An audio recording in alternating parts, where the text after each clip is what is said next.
Então, nessa aula, vamos falar sobre a neuróglia,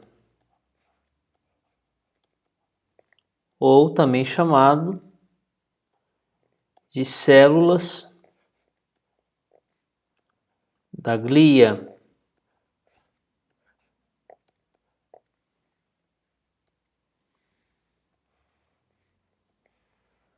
Como já falamos na aula passada, a palavra glia vem do grego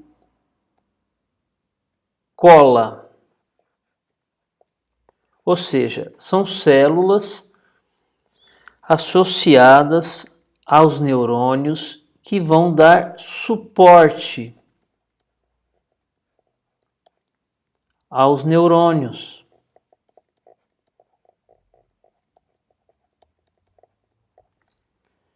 Então, essas células, elas são em quantidade maior do que a quantidade de neurônios. A neuróglia está, para cada neurônio, tem-se em média 10 células da neuróglia. Em uma estimativa,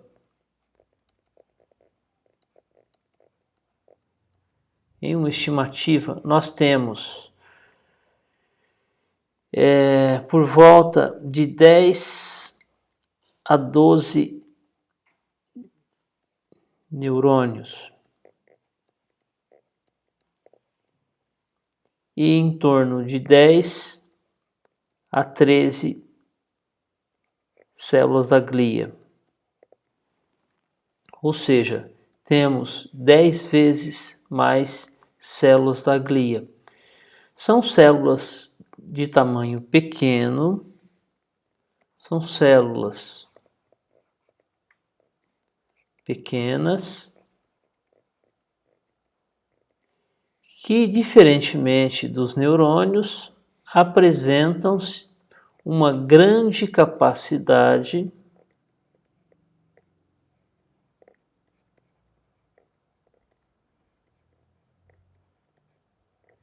de se dividirem, de realizar a divisão.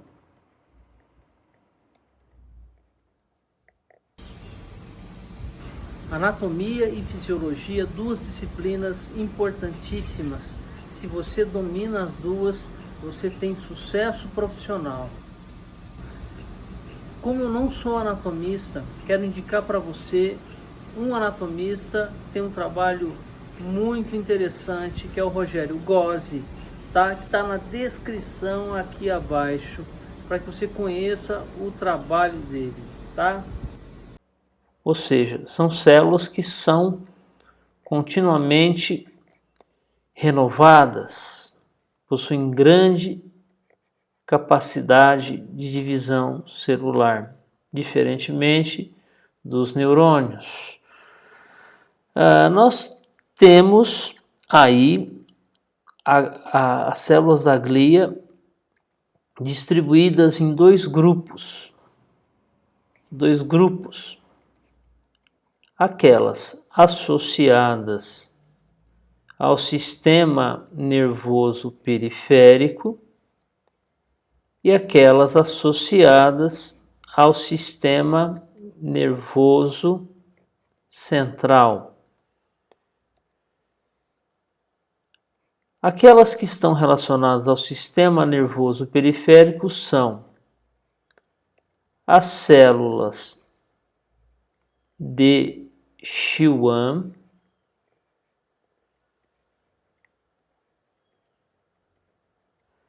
também chamadas de neurolemócitos.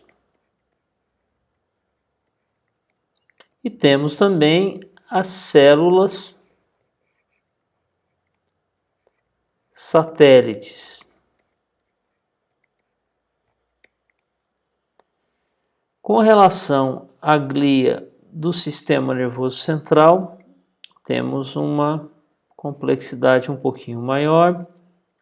Aqui nós temos os oligodendrócitos,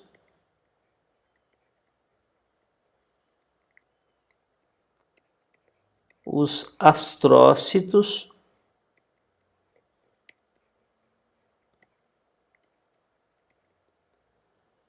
a micróglia,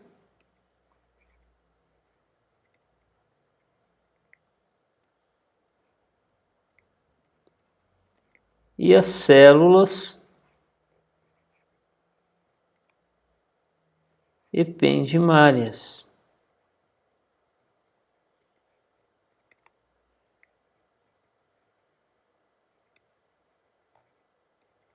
Também chamadas simplesmente por epêndima.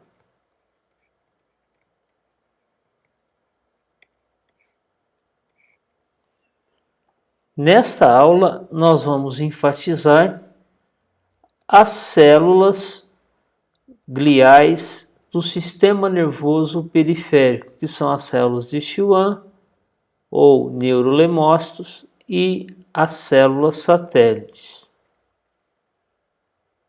Ok, então vamos lá. Vamos começar com as células de Schwann. E aí, tá gostando da aula? Olha, se você ainda não é inscrito no canal, inscreva-se no canal e marque o sininho das notificações para ficar sabendo de novas aulas. E lá no final, deixe seus comentários, as suas dúvidas e, se você gostou da aula, deixe seu like também, ok? Então, vamos continuar. As células de Schwann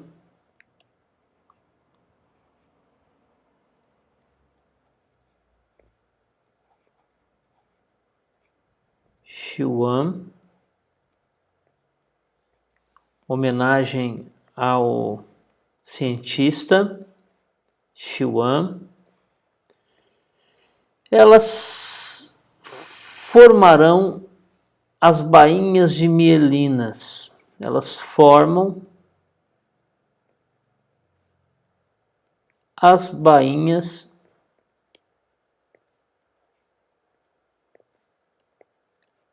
de mielina no sistema nervoso periférico. E elas também, desta forma, dão suporte aos axônios dos neurônios e não somente dão suporte, mas promovem um isolamento.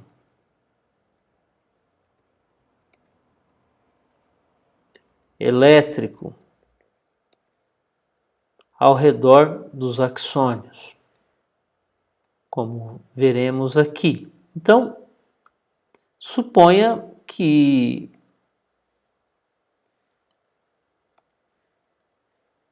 tenhamos aqui um determinado axônio, estamos vendo esse axônio num corte transversal.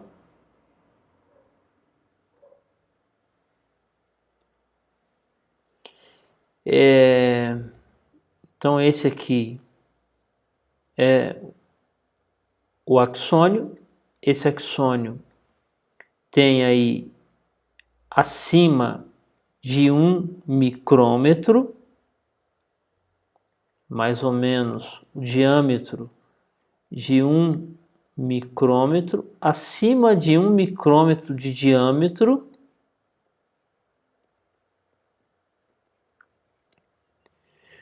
o axônio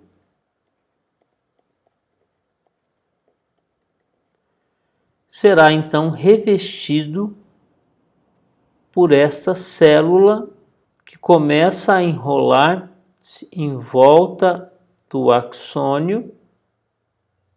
Esta célula vai se enrolando, vai fazer como se fosse um rocambole, vai dando a volta no axônio, podendo aí chegar a 50 ou mais camadas de revestimento, por volta de até 50 camadas de revestimento em torno do axônio. Lembrando que esta célula apresenta ali um determinado núcleo. É uma célula altamente especializada. Esses neurônios agora estão isolados eletricamente e desta forma apresentam uma maior velocidade de condução de seus potenciais de ação.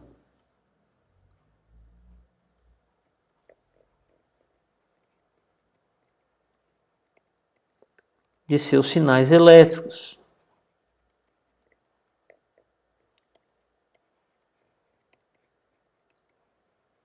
Que são chamados, veremos à frente no nosso curso, que são os potenciais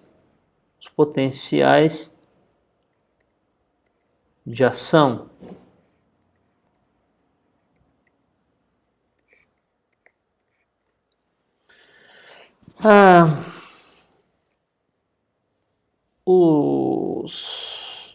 Os axônios, então,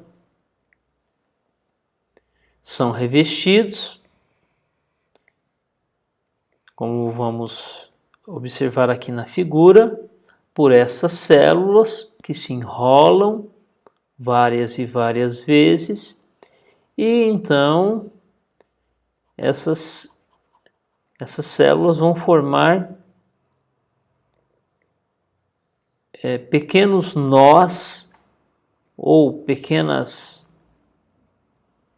arranjos, como se fossem pacotes enrolados em volta do axônio. Aqui a gente tem, aqui nós podemos notar o axônio e as células de Schwann formando aqui os chamados internós.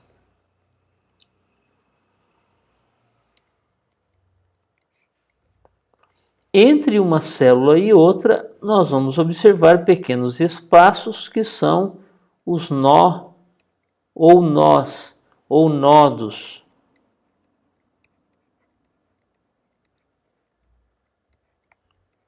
De Ranvier.